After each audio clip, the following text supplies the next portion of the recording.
So I'm out of water. We'll see how my voice takes it. The tattered man stood musing. Chapter 10.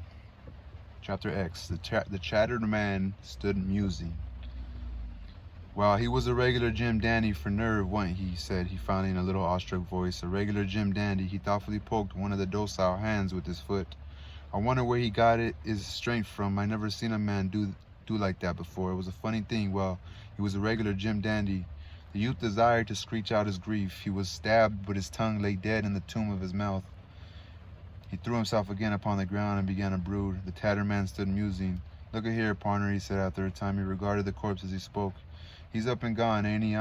Might as well begin to look out for old number one. This here thing is all over. He's up and gone, ain't he? And he's all right here.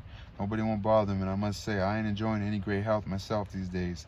The youth, awakened by the tattered soldier's tone, looked quickly up. He saw that he was swinging uncertainly on his legs and that his face had turned to a shade of blue.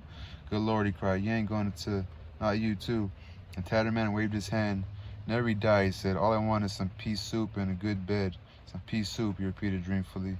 The youth arose from the ground. I wonder where he came from. I left him over there, he pointed, and now I find him here, and he was coming from over there, too. He indicated a new direction. They both turned toward the body as if to speak, or as if to ask of it a question. Well, at length spoke the tattered man. There ain't no use in our staying here and trying to ask him anything. The youth nodded in assent wearily. They both turned to gaze for a moment at the corpse. The youth murmured something. Well, he was a Jim Dandy one, he said, the tattered man, as if in response. They turned their backs upon it and started away. For a time they stole softly, treading with their toes. They remained laughing there in the grass. I'm commencing to feel pretty bad, said the tattered man, suddenly breaking one of his little silences. I'm commencing to feel pretty damn bad. The youth groaned. Oh, Lord, he wondered if he was to be tortured witness of another grim encounter. But his companion waved his hand reassuringly. Oh, I'm not going to die yet. There's too much depending on me for me to die yet. No, sir, nary die, I can't. Yet on see the swat of children I've got, and all like that. The youth glancing at his companion could see by the shadow of a smile that he was making some kind of fun. As he plotted on, the tattered soldier continued to talk. Besides, if I died, I wouldn't die the way that feller did. That was the funniest thing. I just flopped down, I would. I never seen a feller die the way that feller did. You know Tom Jamison. He lives next door to me up home. He's a nicer fella, he is, and we was a last good friends, smart too, smart as a steel trap. Well, when we was a fighting this afternoon, all of a sudden he began to rip up and cuss and baller at me. You shot, you blamed him for now. He swear horrible, and he says to me, I put up in my hand to him, and when I looked at my fingers, I seen sure enough I was shot. I give a holler and begin to run, but before I could get away, another one hit me in the arm and whirled me clean round. I got scared when there was all the shooting behind me, and I run to beat all, but I cotched it pretty bad. I've an idea I'd been fighting yet. It was not for Tom Jamison. Then he made a calm announcement. There's two of them little ones, but they're beginning to have fun with me now. I don't believe I can walk much further. They went slowly on in silence. You look pretty peaked yourself, said the tattered man at last. I bet you've got a worse one than you think. You better take care of your hurt. It don't do to let such things go. It might be inside mostly, and then plays thunder. Where is it located? But he continued his harangue. There's that word again, H-A-R-A-N-G-U-E, without waiting for a reply. I see a fella getting plumb in the head when my regiment was standing at East Unct. And everybody yelled out to him, Hurt, John, are you hurt much?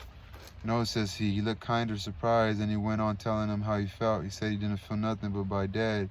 The first thing that fella knowed, he was dead.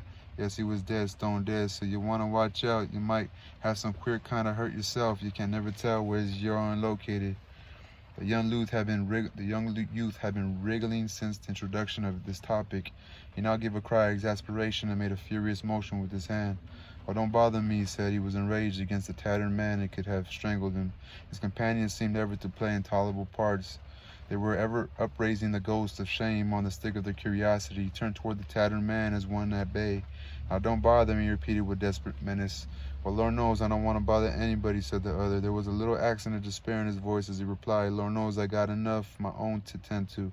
The youth, who had been holding a bitter debate with himself and casting glances of hatred and contempt at the tattered man, here spoke in a hard voice. "Goodbye," he said. The tattered man looked at him in gaping amazement. Why, partner? Where you going?" he asked unsteadily. The youth, looking at him, could see that he too, like that other one, was beginning to act dumb and animal-like. His thoughts seemed to be floundering about in his head. Now, look here, you Tom Jamison, now. I won't have this. This here won't do. Where you going?" The youth pointed vaguely. "Over here." "Over there," he replied. "Well, now, look here now," said the tattered man, rambling on in idiot fashion. His head was hanging forward and his words were slurred.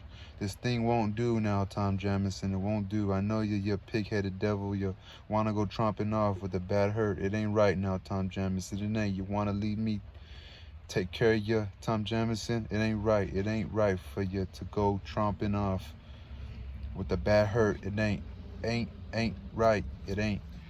In reply, the youth climbed a fence and started away. He could hear the tattered man bleating plaintively. Once he faced about angrily. "What? Look at here now, Tom Jamison. Now it ain't," the youth went on, turning at a distance. He saw the tattered man wandering about helplessly in the field. He now thought that he wished he was dead. He believed that he envied those men whose bodies lay strewn over the grass of the fields and on the fallen leaves of the forest. The simple questions of the tattered man had been knife thrusts to him. They asserted a society that probes pitilessly at secrets until all is apparent. His late companion's chance persistency made him feel that he could not keep his crime concealed in his bosom. It was sure to be brought plain by one of those arrows which cloud the air and are constantly pricking, discovering, proclaiming those things which are willed to be forever hidden. He admitted that he could not defend himself against this agency. It was not within the power of vigilance. It was not within the power of vigilance. That was the end of chapter 10.